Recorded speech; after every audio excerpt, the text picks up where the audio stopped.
morning, this is Data Explorers and I'm Jessica Johnson. Regulatory news first of all. The SEC had an international session on short selling yesterday morning with international regulators to see if new US regulations and other countries seeking to stop abusive short selling practices have indeed been effective. We will have more news on this later on this week.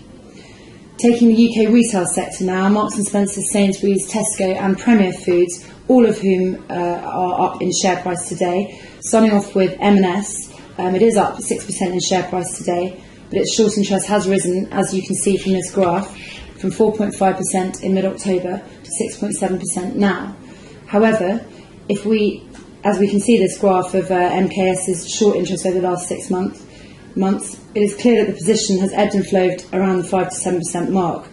Utilisation has also increased significantly from 18 to 26% over the last week, although this is still a fairly small number and there is a lot left to borrow. Sainsbury's has the opposite story with its short interest, a large amount of short covering, as we can see from this sudden decrease in the short interest, halving itself between the 7th and 12th of October from 7 to 3.5%. This has now decreased further to 2.4%, juxtaposed with a rise in share price up 7.5% today.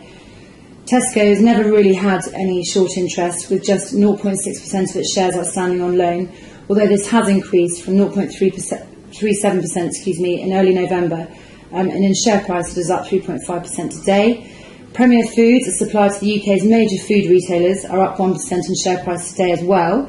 However, short interest is still considerable, with 6.35% of its shares outstanding on loan, up from 4.5% on October the 27th, when there was a large spike in the borrow to 7.5% between the 27th of October and November the 1st. Thank you very much. Have a good day.